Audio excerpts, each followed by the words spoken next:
که تا هغه ته دا احساس ورکوې چې دا تا سره چې کوم علم او پوهه ده او ستا چې کوم سجده دي د دې ضرورت نشته نه به وایي چې بس زه یو اضافي او یو بېکاره پوزه یم بس په دې خلکو هسې ګونج یم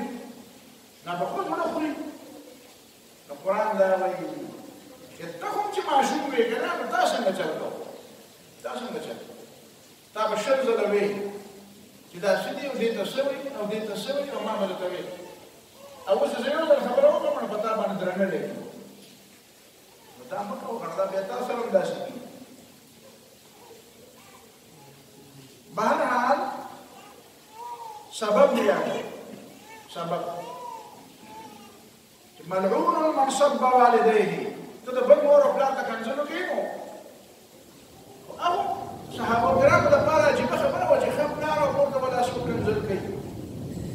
دا مې ته ذکر وي چې داسې خلک شته چې پلار او مور ته کنځل خو نبي علیه الصلات وسلام د دې تسبب خبره وکړه چې دی به د هغه بل پلار او مور ته کنځلو کوي نو هغه به د مور پلار ته کنځلو وقل لعبادي يقولوا التي هي احسن الله تعالی وي بندګانو ته مې ووایه چې هغه خبره کوي چې ټول نه بهتره ده ځکه چې ان الشیطان ينزغ بینهم شیطان خو بیا پکې خلک د ګزارۍ د اوچتۍ چمبې ورکوي راپاسوي یې په جګړه یې آماده کوي ده ته داسې خبره وکړه ده ته تېزه وکړه الله تعالی خو مهربانه دی په بندګانو یو مطلب خو دا شو دا پکې یو بنیادي خبره شوه دویمه خبره پکې دا شوه چې دا سد الذریعه چې کوم شی د غلط شي ذریعه جوړېږي نو هغه شی به بد یو شی دی او د هغې نه فساد جوړېږي نو دا کار مه کوه چې دا کار نه کوم نو دا خو بیا ډېر کارونه نه کوم یاره چې جهاد به کوو که نه به کوو هغوی جهاد به کوو نو چې ته په کافر پسې ټوپک رالې خو کافر په تا پسې رالې نو به دا مسلمان چې مړ کړو نو دا پې تا مړ کړو ځکه چې تا ویلې د جهاد ورپسې تاسو څه وایئ څه مه خیال چې ته دا کافر وژنې نو دا د مسلمان د وجلو ذریعه نه ده نو صد الذریعه قانون به دلته نافظ کېږي وایي دا صد الذریعه چې کومه ده یو سړی بل ته وایي مربع یاده ولا مربع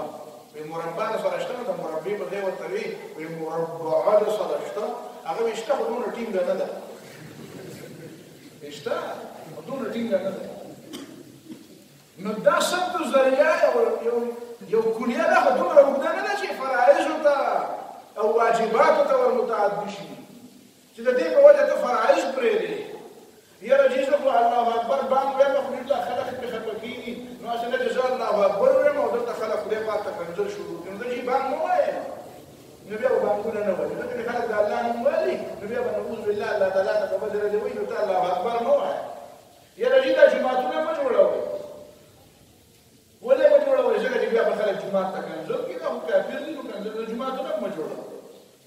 یاره چې ګیرې مه پرېږدئ ولې خلک به بیا ګیرې ته کنځل کوي یاره چې دې خلکو ته بوکرې مه پسروئ ځکه خلک به بیا بوکرې ته او پردې ته کنځل کوي نو دا خو به بیا خبره ډېره زیاته نو دونه یې مه اوږده د دې نه مطلب څه شی دي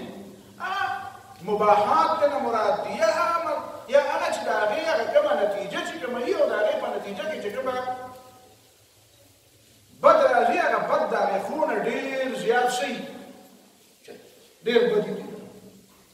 خو دا په عامو منصوصاتو کې دا نه راځي دا چې رسول الله صلی الله علیه وسلم څه کول په مکې معظمه ګوره نبي علیه الصلات وسلام په مکه معظمه کې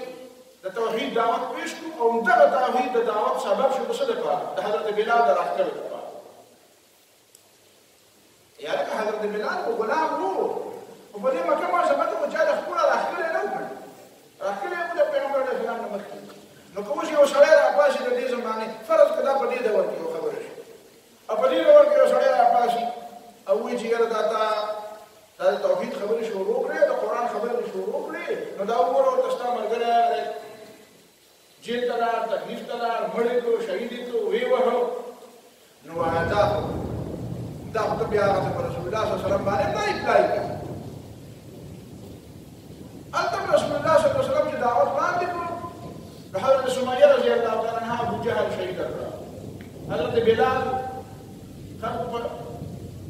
سرو مرمو کې یو کاڼي پرې پاسه کېښودو حضرت خباب حضرت خبیب دا غریب صحابه حضرت عمار حضرت یاسر رضی الله تعالی عنهم دې باندې دا تکلیفونه راغلي دا د توحید د دعوت په وجه راغلي د توحید د دعوت په بیا نه ورکړي ځکه چې خلکو باندې تکلیفونه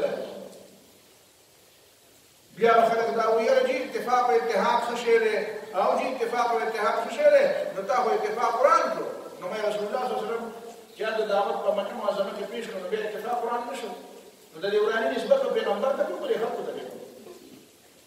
د دې وراني نسبت چیرته وشو وراني نسبت په دې ته نه کې د توحید دعوت پیش شو ځکه ودا د خلکو ونه منځ ځکه د خلکو ونه منځ ځکه وراني نو دا زما ګناه نه ولا د خلکو ګناه دا یو آسانه مسلې دي چې لکه زما په دې جیب په سره قبضه لګي او زه به ولنه ورکوم چې نو ورکوم نو دغه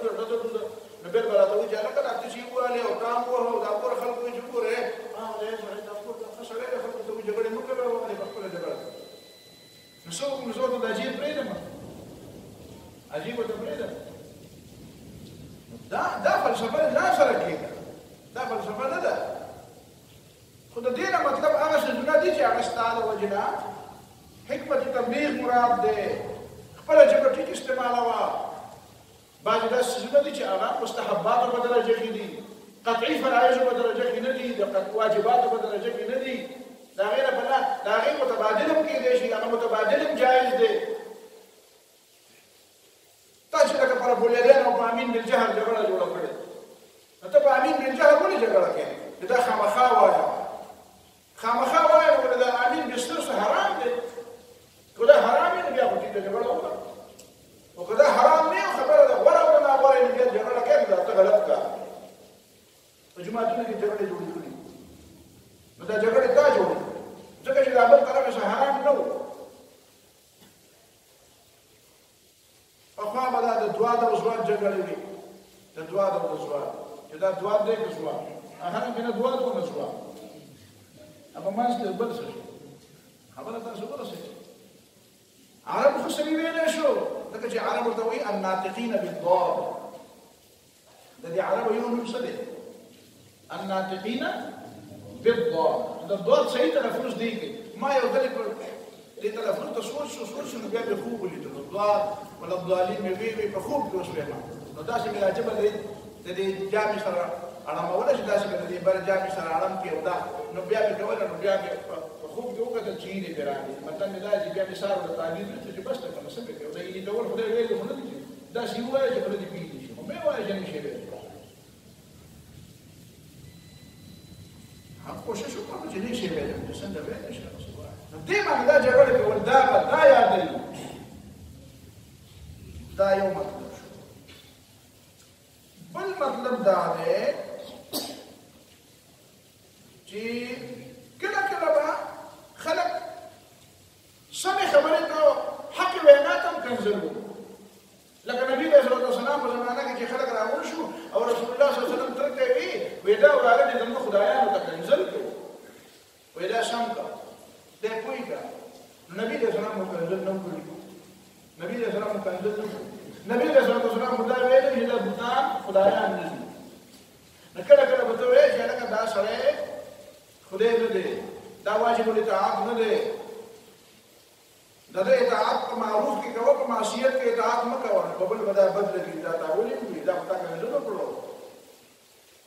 دا ته غلطه خبره کوي نو دې ته ګوره چې ستا خبره واقعي غلطه ده که صرف هغه ټیک خبره ته غلطه وه ټیک خبره ته غلطه ده ته وایې پیر بابا خدای نه دی پیر بابا چا ته ځامن نشي ورکولی ګوره ورته یې د پیر بابا کرامات نه مني دا خو کنځل نه شو ويسب الله عفوا بغير علم دي بل لا يو بل مطلب حضرت عمر رضي الله تعالى عنه دې یو بل خبره کړې ډېر مزیدار خبره دې کړې هغه څه هغه وایي چې لا تبت الحكم بين ذوي القرابات مخافة القطيعة ابو سعود تفسيرنا بلا جمله نقل درانه وایي چې دا د خاندان په منځ کې اختلافات راځي خاندان په منځ کې اختلافات راځي د خور او لور اختلاف هم راځي د پلار او د زوی هم راځي د مور او د لور هم راځي د ګور او د خواښې هم راځي او ډېر راځي او چې تا له فیصله راشي ته به کوې دا پکې پړ او دا پکې وړ نو دا حضرت عمر رضی الله تعالی عنه وایي چې نه داسې مه کوه سد الذریعه لا تبت الحكم بين ذوي القرابات. کوم خلکو په منځ کې چې رښتې دي، خلک د یو بل قریب دي، دوه وروڼه دي تا له فیصله راوړه، د یو خاندان د یو کور خلک دي تا له فیصله راوړه، په هغې کې لا تبتو، په هغې کې قطعا داسې مه وایه چې ته بلکل په ناروا یې او دا بلکل بل ټیک دی او تا خو بلکل ناروا راټینګه کړې ده. ولې؟ ځکه چې ته تا ناروا راټینګه کړې ده، د هغه بل په ذهن کې د ده خلاف څه پیدا شو؟ ځکه چې دا به قطیعت، دا به د صله رحمۍ د قطع سبب به جوړ شي، بیا به رشتې ختمې شي، بیا به رشتې کټ شي، او رشتې کټ کول خو ډېره غټه ګناه ده. فهل عصیتم ان تولیتم ان تفسدوا فی الارض وتقطعوا ارحامکم. رشتې به نه کوم. دا رشتې ولې دومره ډېرې زیاتې ضروري دي؟ رشتې ځکه ضروري دي چې دا رشتې سړی د ډېرو خبرو نه ساتي، د ډېرو غلطو نه ساتي. یا اخت هارون ما كان ابوك امرأ سوء وما كانت امك بغيا. دا رشتې سړی ډېر کارونه کوي، خو یاره وایي دا خو خلک دا په دې کلو کې خلک اوسېږي، دا خاندانونه، دا رشتې، دا قبایل، دا ولې الله تعالی دا تعارف دپاره یې پیدا کړي دي. په دې ښارونو کې نه دی، په دې ښارونو کې تاسې په ایمان وایئ، په دې ښارونو کې موږ داسې ډېر کله وینو. داسې فرض به زه به یو ساده ورکوټی مثال دی، یو سړی دی چې په خپل کلي کې کولا او سګرټ نشي څښلی، ځکه چې هلته پوهېږي چې پلار ته به خلک ګڼي وایي. په ښار کې چې دننه ځي لکه ټک دې وباسي او راوړی وایي زما ما څوک پېژني او زه څوک پېژنم. دا جوانان اکثر په دې ښارونو کې خوشحاله، په دې غټو ښارونو کې وایي زه مړه پته یې نه لګي، چلېږي وایي پته یې نه لګي. نو کوم ځای کې چې د سړي پیژندګلو دی، پلار دی، دی ماما دی، دی تره دی، دی ورور دی، دی اوښی دی، دی سخر دی، څه شو نه، دی د تره زوی دی، دی د ماما زوی دی، دی نو دا خواروشا چې هلته وي، نو په یو نه یو ځای کې به څوک وي چې تا به دا ښکاره نو دی بیا سم ګرځي. نو دا اسباب دي چې الله تعالی را پیدا کړي دي د غلطو نه د بچ کېدو. دا ډېر لوی نعمت دی د الله پاک. خو چې داسې څیزونه کله نه وي او داسې دا رشتې کړ سړی یو اماشي او بل په کماشي،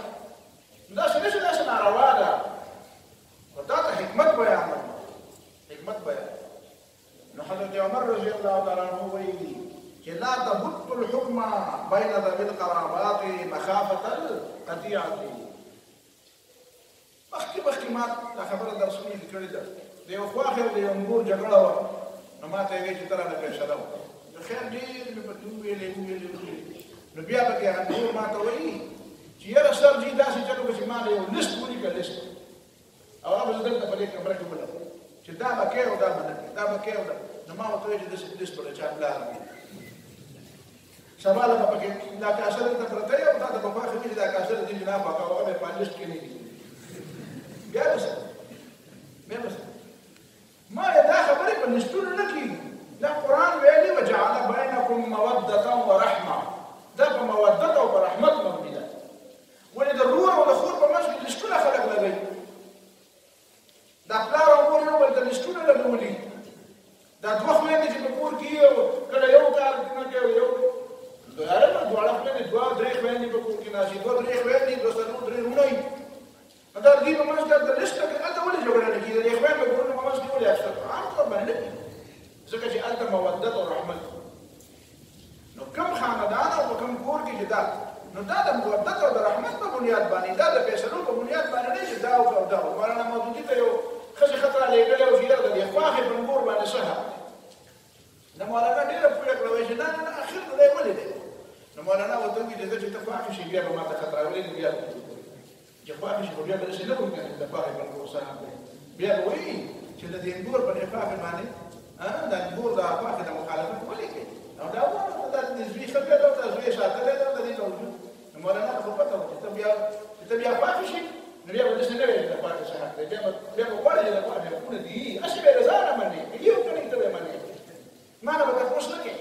اوس تپوس ځکه کوې چې ته نګور. دا مه وایه، دا مه وایه چې دې په منځ کې دا قرآن پکې ځکه داسې څه نه دي ویلي چې د دې دا حق دی او دا حق دی. خو دا یې مودت او رحمت ته پرېښودې، تېر نه یې مودت او رحمت ته پرېږده. البته دا دنیا اجتهادي خبره وکړه د حضرت عمر رضی الله عنه ډېر زیاته کوي چې په خاندانونو کې دا کیسې ډېر ګران دي د فیصلو واره دا به د فیصلې ته کې داسې به کوشش کوي چې صلح او عام خلکو په منځ کې چې فیصلې راشي نو دا ول صلح ته آماده کړل ځکه چې دا د پړ ور دانیم چې راشي نو دې نه خامخا شنو څه پیدا دي چې بیا بالکل نه کېده نو خیر بیا به وکړي او اول کوشش دا وکړي چې صلح وشي چې دا د پړ ور نوم پیران شي چې یو ته بیا وسه کنه پړ دې کنه او ول وسه کا نو نه ګټل دا کنه ولا تسبوا الذين يدعون من دون الله فيسبوا الله ذكر وجه زد كده كده دمر زياده في الله تعالى قبل رزق راځي رزق راځي خبره تاسو کوی او بیا زموږ د پښتانه ډېر زیات پسند کړي نعوذ بالله دي بالکل اخري هدف او کله کله داسې الفاظ وي چې سره دلته نشي عدوا د دشمنۍ په وجه یا د زیاتی په وجه بغیر علم فناپوهۍ باندې كذلك زينا لكل أمة عملهم ثم إلى ربهم مرجعهم فينبئهم بما كانوا يعملون دا ولې دا کار نه کوي خلکو چې الله تعالی تم پکې بدل دې بیا بزد کې راشي د الله تعالی خیال نساتي نو دا دې هوش کې نه نو كذلك زينا لكل أمة عملهم هر ډلې لپاره موږ دا غي عمل خېسته کړی نو چونکې خالق الله تعالی دی نو په دې وجه باندې ځان ته نسبت کوي او الشیطان سول لهم واملا لهم شیطان دا کارونه کوي د ګناه او د غلطۍ په وجه باندې غلطۍ خلکو ته رامخې ته مخې ته کوي نو هغه ته نسبت کوي د کسب په لحاظ سره نسبت شیطان ته وکړو د خلق په لحاظ سره نسبت الله تعالی دته خپل عمل خېسته ښکاري او ثم الى ربهم مرجعهم بیا رب تر دی واپس ده فینبئهم بما كانوا يعملون الله تعالی به پویږي چې د څه ډول یعنی دا اوس چې څه کوي په دې نه پویږي د څه کو تاسو په خبره پوښتنه عمل کوي او فینبئهم د قیامت پر ورځ الله تعالی داخله خبر کی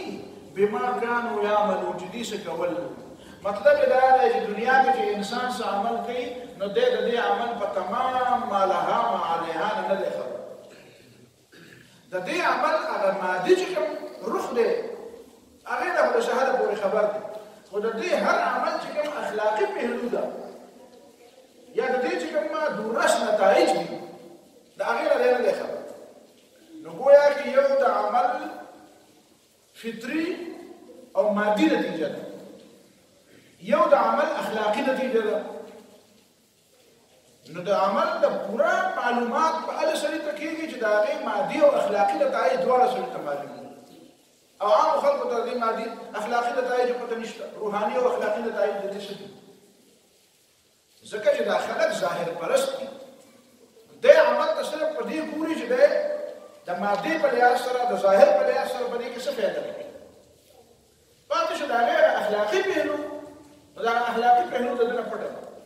او اصل کې د عمل ورای اصل پهلو اخلاقي ده اصل کې د عمل پهلو اخلاقي ده دا مادي پهلو تمره هم د سودي شاګردان دی یو مثال دی دا حدیث کې راغلی دی چې انما الاعمال بالنیات نیک عمل مطلب دا دی د نیک عمل اجر د الله تعالی په نسبانه دا موقوف دی په صحیحوالي د نیت نسو ته ساده مثال یې مثلا دا چې چلو کې دا یو غریب سړی دی او وګړي او یخني د صادر ور سره نشته نو چې ما ولید نو ما ول 100 روپے ورکړي چې دې په ځان له سوالي ډوړې په ځان لوالي چې موږ خو زمان یې نو خدای دې نه ټیک نو زمان یې دا او دا دومره مرګري میناست دې وګړي چې الله تعالی سره خدای برداشت صحیح دی وګوره سړی له پیسې ور خو زمان په 100 روپے باندې دا سړی موږ څه پېښو ډوړې په واسطه موږ ګوړې وړې موږ دا سره بل راغی سبا او دم دې سړی له دا بیا وګړو او دم دې سړی له 100 روپے ورکړي بیا وګړو هغه په 100 روپے باندې څو ډوړې په واسطه موږ شپې خو د دې سړي نیت خو زما رب راځي نو زما د عمل او د عمل مادي نتیجه خو یو ده زما د عمل او د عمل مادي نتیجه څه ده یو هغه نتیجه څه ده چې غریب سړی و څه شو په ډوډۍ مړ نو خو د الله تعالی په نسبت باندې زما د عمل او د ده د عمل په منځ کې د ځمکې او د اسمان فرق دی زما نیت ټیک نه وي زما د عمل د الله تعالی په نسبت قابل قبول نه دی بلکې یوازې دا نه چې قابل قبول نه دی الټه ماله په دې سزا راکړي او د دې بل سړي دا عمل د الله تعالی په نسبت باندې قابل قبول نه دی د به انعام ورکړي نو زه شاګردانو ته وایم وایي په دې کې فرق څه دی دې طالب تاسو هم طالب علمان ته یو منټ وخت درکوم تاسو په دې کې څه فرق زما په خبره کې پوه شوي وي نو هلس د سوال جواب به راکوئ پوه شوي نه وي نو داسې نه چې په سوال دې پوه نه یم او شل جواب به درکړم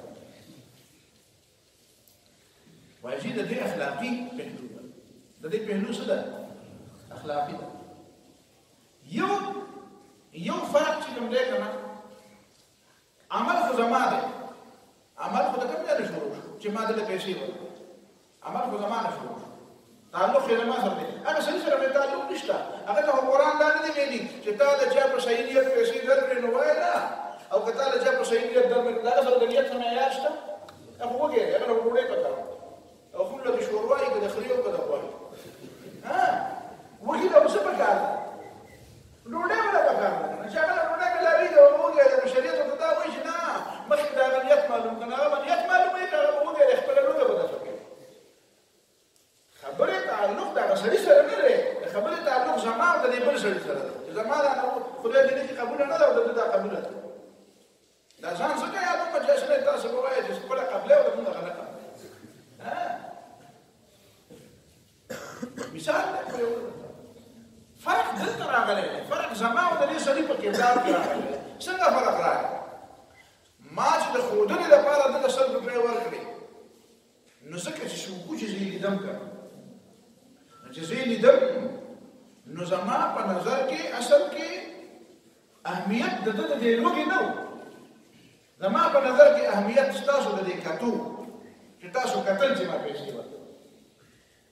نو زما زړه کې داسې خبره ده زما زړه کې ګویا کې داسې تخم را پرېوتو یا هغه تخم پکې د مخکې نه وخو هغې ته سره اوبه ور واچولی شو چې هلکه چې خلک دې صفت کوي نو کوه خلک به مې سبا له په څه صفت کړي دا خو یې لوږې وو خو سبا له به خلک په ډولۍ باندې په ډمامو پر صفت کړي چې هلکه ډمامو والا ډم وه ځکه دې خلک درته ګوري نو زه به دې ته نه ګورم چې هغه مجبور دی او که نه دی یا کم مجبوره دی او لږ نن یو سړی دی کم مجبوره دی خو ما ورله نن پیسې ورکړې خو سبا له به یو سړی ډېر زیات مجبوره به د لوږې نه به مري خو چې زه دې خوا وګورم چې څوک لیدو والا نه وي او په کیمره کې تصویر نه وي نو هغې ته به زه نه ورکوم ولې ځکه چې زه خو د دې لپاره ورکوم چې خلک مې ویني نو دا عمل پایدار دی دا عمل پایدار دی بل دا ده چې بل سړی ما ګوري نو هغه ته هم زه ګویا کې دا سبق ورکوم چې مړه غریب مریب پرېږدوه دې ته ګوره چې خلک دې تعریف کړي او د دې بل سړي د عمل پایدار د ده د الله د رضا دپاره وکړه که دی سوکیني او که نیلي که ورځې او که شپه الذين ينفقون اموالهم بالليل والنهار سرا وعلانية يرجون تجارة لن تبور فلهم اجرهم عند ربهم نو هغه دې ته نه ګوري چې پټ دی او که ښکاره دی هغې دې ته نه ګوري چې ورځ دی او که شپه ده هغې دې ته نه ګوري چې څوک مینې او که څوک مینېني نو دا دی مستقل دا هغه مستقل اخلاقیات دي دا هغه بنیادي اخلاقیات دا اخلاقیات نه دي زموږ د خلکو اخلاقیات نه دي زده کړي دا اخلاقیات نه دي چې خلک ګوري نو اخلاقیات دي چې خلک نه ګوري نو بیا اخلاقیات نه دي چې کاروبار یې چې د دنیا فایده یې نو اخلاقیات دي چې د دنیا فایده نه وي نو اخلاقیات نشته په یورپ کې په دوکان به ښځې کېنولي لکۍ کېنولي نو هغه څه دپاره کېنولي او هغې تربیت ورکړی چې ګاب درته راشي نو خان دی به ورته نو دلته خلک وایي یاره دې دوکاندار نه چې زه ورشم وایي چې ګاډۍ واله که نیزه تندی یې ترې ونیولی او هغه چې د ګاب ته وګوري نو ورته خاندي نو وایي هغه زبردست اخلاقیات تا ته نه خاندي بیخ دی ونه وځه ستا د جیب کې ډالر ورته خاندي که ډالر د هغې ته پته ولګي چې دا سودا نه کړي نو پتنګ درته نه لګي بیا تا ته نه خاندي ځکه چې په لاره د دې ډیوټي ختمه شوه ته بیا په لاره روان یې همدغه یي چې 10 ځله چې تا سودا کړي پېژنې دې نو هلو های درته هم نه کوي وایي هغه زما ډیوټي وه هغه زما ډیوټي وه نو دا هغه فرق دی دا اخلاقي پهلو ده نو فینبئهم بما کنتم تعملون بما كانوا يعملون دا به پوهېږي چې ستا دا عمل چې و د دې دا نتیجه وه او د دې نه چې په لږ مخکې راځي دا به 100 روپۍ دي او هغه درې حدیثونه هغه حدیث کې هغه درې الفاظ تر راغلي دي درې خلک راغلي عالم به راوغوښتی شي سخي به راوغوښتی شي مجاهد به راوغوښتی شي نو هغې کې خو ورپسې دا راغلي چې به وایي زه جهنم ته وایي به زه جهنم ته دا سره اصل بدله نشته یعنې صرف دا نه چې هغه ته وایي تا پیسې خرڅ کړي دي نو تا ته اجر نه میلاوي نه الټه جهنم ته ځه بل ته وایي تا سر ورکړو یوازې دا نه چې تا ته څه میلاویږي نه نه الټه جهنم ته ځه د دې مطلب بیا دا دی چې دې نه یو قدم مخکې ځي مطلب یې دا دی چې دا د الله تعالی په ملکیت کې غلط تصرف دی الله تعالی په ملکیت کې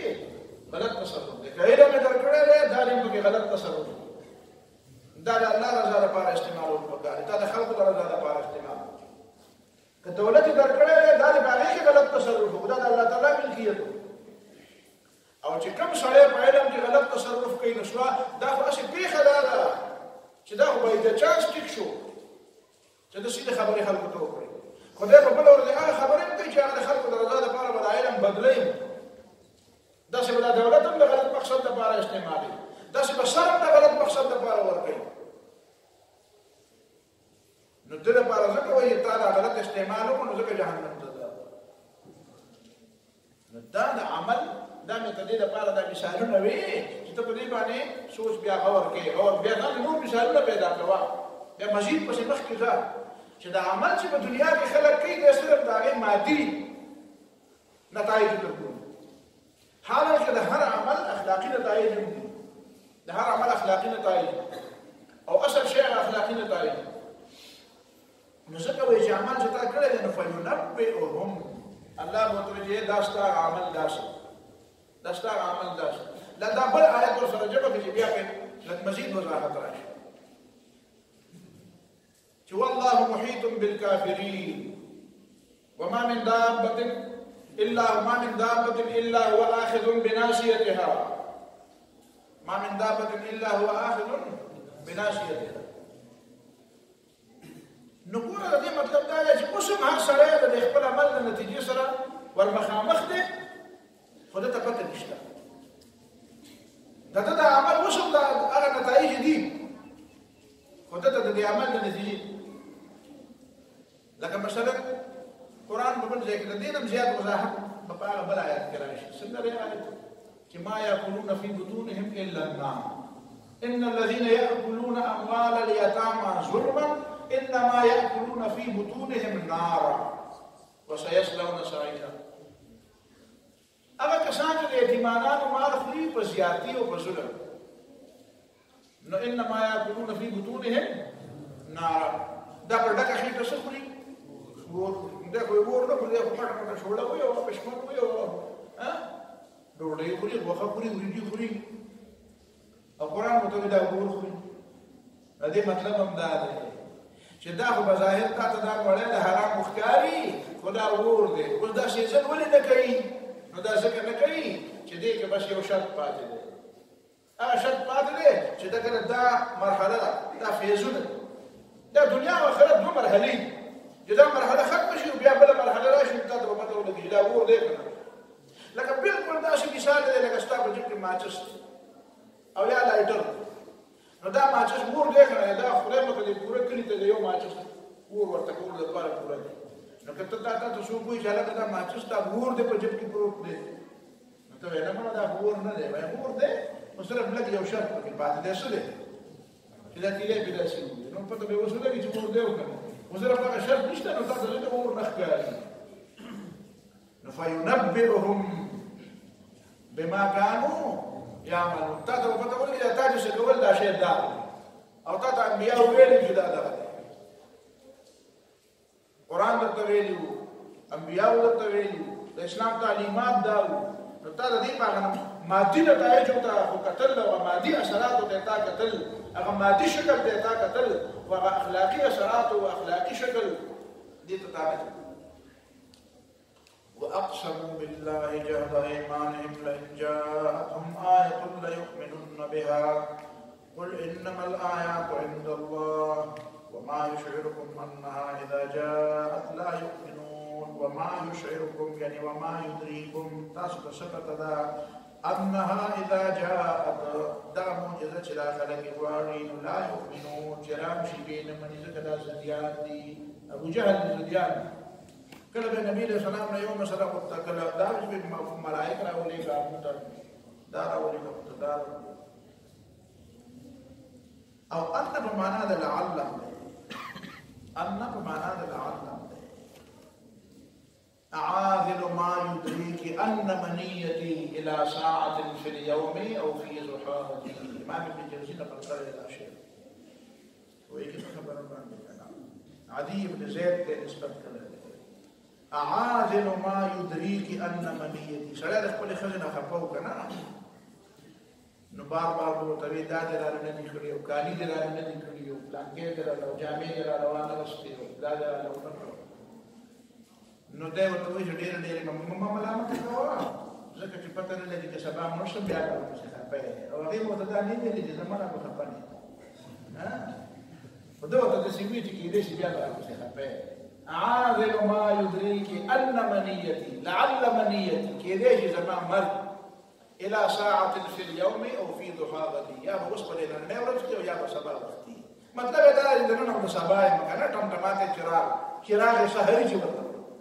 چراغ سحري خو پېژنې که نه سبا راشي خو بیا هغه ډیوا شي بیا که نه مري مړه شي یا پکې تېل ختم شي او یا خو څه شي څوک یې پخپله مړه کړي ځکه ضرورت ورته نه وي د آخري عمر والا ځان ته وایي چراغ سحري یم چراغ سحري نو دی ورځي چراغ سحري نو دا